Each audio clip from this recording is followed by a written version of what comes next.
जिस मौजू पर बात करने वाले हैं ना, वो वाकई बहुत दिलचस्प है। हम अक्सर दौलत, कैरियर और मादी कामयाबी को एक बिल्कुल अलग खाने में रखते हैं और रूहानियत को दूसरे खाने में। लेकिन ज़रा सोचें, क्या हो अगर ये दोनों आपस में गहराई से जुड़े हुए हों? इस तज्जियाती जायजे में हम बिल्कुल यही खोज लगाने वाले हैं। हम देखेंगे कि किस तरह हमारी माली हिकमत अमली का सीधा ताल्लुक हमारे रूहानी सुकून और हतमी मकासद से है। तो चलें शुरू करते हैं। आज की हमारी इस गुफ्तगू का रोड मैप कुछ यूं रहेगा। पहले हम दौलत के असल महरकात पर बात करेंगे, फिर देखेंगे कि वो कौन से बड़े अवामिल हैं जो खामोशी से दौलत को तबाह कर देते हैं।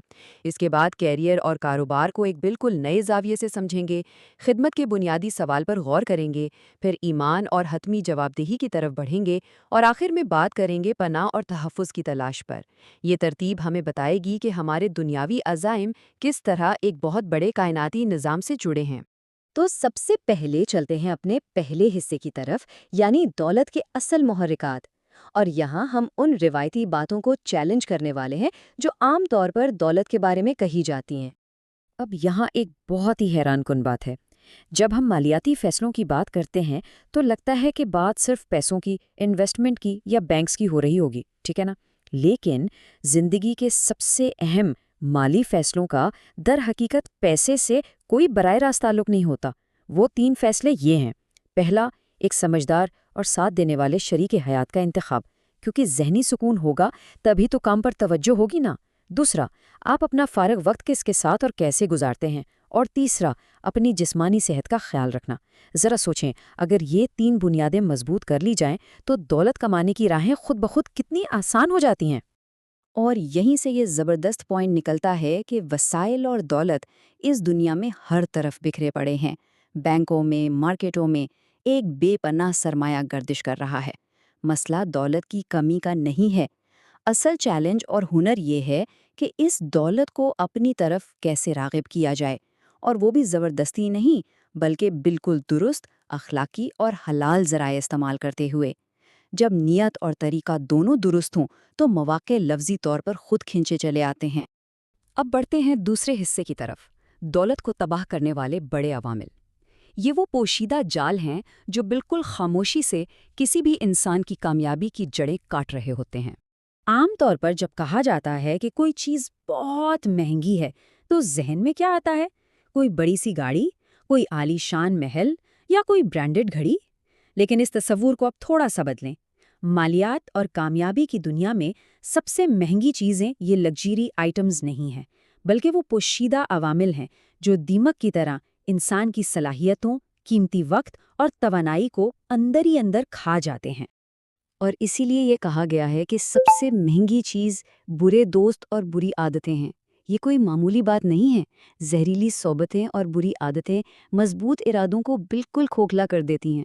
किसी भी बड़े कारोबारी या माली नुकसान से कहीं ज़्यादा तेज़ी से ये चीज़ें वो तवानाई और वो वक्त छीन लेती हैं जो कामयाबी की बुलंदियों तक ले जा सकता था। तो ये हैं वो असल महंगी चीज़ें जिनसे बचना बहुत ज़रूरी है। हिस्सा 3, करियर और कारोबार का नया जाविया। यहाँ हम इस रिवायती सोच को मुकम्मल तौर पर बदलने वाले हैं जो आम तौर पर सोसाइटी में सिखाई जाती है। आमतौर पर हम में से ज़्यादातर लोग इसी रिवायती रास्ते पर चलते हैं। डिग्री हासिल करें, फिर एक अच्छी और महफूज नौकरी ढूंढें, खूब पैसा कमाएं और बस। लेकिन ज़राए खबरदार करते हैं कि अगर इस सारे सफ़र के पीछे कोई बड़ा मकसद मौजूद नहीं है तो ये रास्ता बिलाखिर एक बंद गली में जाकर रुक जाता है। पैसा तो आ जाता है, लेकिन ज़िंदगी में एक अजीब सा खालीपन और बेमकसदी रह जाती है। तो फिर असल हल क्या है? इसके लिए सदके और कारोबार के फ़र्क को समझना बहुत दिलचस्प है। बज़ाहिर ये दोनों बिल्कुल मुख्तलिफ चीज़ें लगती हैं, लेकिन गौर करें तो दोनों का बुनियादी मकसद एक ही है, इंसानियत को सहूलत और आसानी फराहम करना। फ़र्क सिर्फ इतना है कि फ़लाही काम यानी सदके में मुनाफा शामिल नहीं होता, जबकि कारोबार में मुनाफा कमाकर लोगों के लिए आसानियाँ पैदा की जाती हैं। इस लिहाज से अगर हम कारोबार की तारीफ करें तो वो क्या बनेगी? यही ना कि मुनाफे के साथ इंसानियत को सहूलत और आसानी फराहम करने का अमल ही असल कारोबार है। यानी एक कामयाब बिजनेस के लिए ज़रूरी है कि फोकस सिर्फ और सिर्फ इस बात पर हो कि लोगों के मसाइल कैसे हल किए जाएं। जब लोगों की ज़िंदगी में आसानी आती है तो मुनाफा खुद ब खुद उस अमल का एक कुदरती हिस्सा बनकर मिल जाता है। اور یہیں سے ہمارا چوتھا حصہ شروع ہوتا ہے، خدمت کا بنیادی سوال۔ یہ وہ مقام ہے جہاں ایک عام سا کام ایک بہت بڑے مقصد میں تبدیل ہو جاتا ہے۔ ہم جب بھی کریئر کا سوچتے ہیں تو اکثر خود سے سب سے پہلا سوال کیا کرتے ہیں؟ مجھے کیا کرنا چاہیے؟ کیا میں آئی ٹی میں جاؤں؟ کیا فنانس بہتر رہے گا؟ لیکن حقیقت یہ ہے کہ یہ سوال سوچ کو بہت محدود کر دیتا ہے۔ یہ محض ایک مخصوص ٹاسک تک سوچ کو محدود کر کے وسیع مقصد سے دور کر دیتا ہے۔ اس کے بجائے جو اصل سوال پوچھنا چاہیے وہ یہ ہے کہ میں کس کی خدمت کرنا چاہتا ہوں۔ یقین مانیں، یہ ایک سوال پورا زاویہ بدل دیتا ہے۔ جب آپ اپنے کام سے دھیان ہٹا کر اس انسانی عنصر پر توجہ دیتے ہیں جس کی آپ مدد کرنے والے ہیں، تو کام کا بوجھ محسوس ہی نہیں ہوتا۔ وہ لوگ جو نمبروں اور کمپیوٹر اسکرینز میں الجھے رہتے ہیں، اگر وہ یہ سوچیں کہ اسکرین کے اس پار بیٹھے انسان کی زندگی ان کے کام سے کیسے بہتر ہو رہی ہے، تو سارا تناظر ہی بدل جائے گا۔ اس کی ایک بہترین مثال ذرا دیکھیں۔ ایک مکینک اگر یہ کہے کہ میں صرف گاڑیاں ٹھیک نہیں کرتا بلکہ میں لوگوں کو ان کی منزل تک بحفاظت پہنچنے کی سہولت فراہم کرتا ہوں، تو کیا شاندار سوچ ہے یہ۔ جب کسی کو یہ معلوم ہو جائے کہ وہ انسانیت کی خدمت کے کسی بڑے مقصد سے جڑا ہے تو اسے صبح اٹھنے کے لیے الارم کی ضرورت نہیں پڑتی، اس کا مشن ہی اسے جگانے کے لیے کافی ہوتا ہے۔ حصہ 5، ایمان اور حتمی جواب دہی۔ اب ذرا اسی دنیاوی خدمت کی سوچ کو ایک روحانی شعور اور ایک بہت بڑے کائناتی لیول پر لے کر چلتے ہیں۔ جب انسانیت کی خدمت کی بات آتی ہے تو یہ سوچ سیدھی اس عظیم حقیقت سے جا ملتی ہے کہ آسمانوں اور زمین میں جو کچھ ہے سب اللہ کا ہے۔ یہ احساس انسان کے اندر سے ہر قسم کے تکبر کو جڑ سے اکھاڑ پھینکتا ہے۔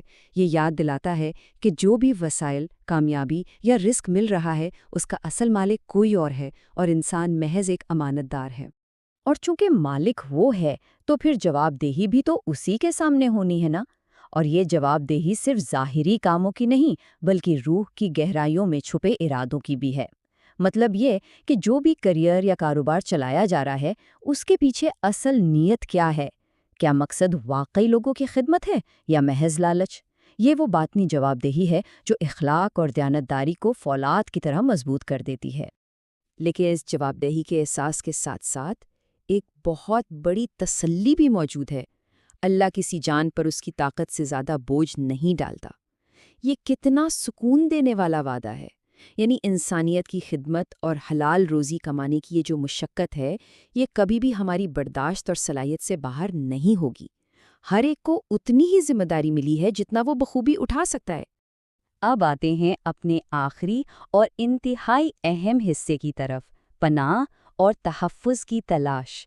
جب دنیا میں کوئی بڑا کام کرنے کا ارادہ کیا جائے تو کیا ہوتا ہے؟ حقیقت یہ ہے کہ جب بھی کامیابی کی طرف قدم بڑھایا جاتا ہے، نیا کاروبار شروع کیا جاتا ہے یا لوگوں کے لیے کچھ اچھا کیا جاتا ہے، تو انسان نہ چاہتے ہوئے بھی بہت سی اندیکھی رکاوٹوں، حسد اور منفی توانائیوں کی نظر میں آ جاتا ہے۔ یہ ایک قدرتی عمل ہے۔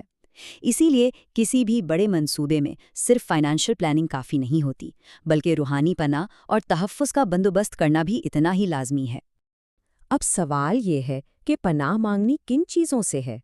ذرائع ہمیں بتاتے ہیں کہ ہمیں ان وسوسوں سے بچنا ہے جو دلوں میں شک پیدا کرتے ہیں، حسد کرنے والوں کے شر سے بچنا ہے، اور تمام پیدا کی گئی چیزوں کے اندیکھے نقصانات سے محتاط رہنا ہے۔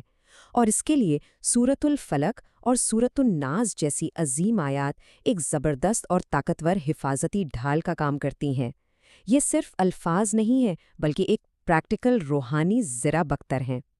تو جناب، اس پوری گفتگو کو سمیٹتے ہوئے آج کا سب سے اہم اور حتمی سوال جس پر غور کرنا ہے وہ یہ ہے، حقیقی کامیابی کے اس طویل اور کٹھن سفر پر ایک طرف دنیاوی اور مادی عزائم ہیں اور دوسری طرف روحانی تحفظ۔ ان دونوں کے درمیان کیسے توازن قائم کیا جائے گا؟ کیسے لوگوں کے لیے آسانیاں بھی پیدا کی جائیں گی، نیتوں کو خالص بھی رکھا جائے گا اور خود کو منفی اثرات سے بھی بچایا جائے گا؟ امید ہے اس تجزیاتی جائزے نے دولت اور زندگی کے مقصد کو ایک بالکل نئے زاویے سے سوچنے پر مجبور ضرور کیا ہوگا۔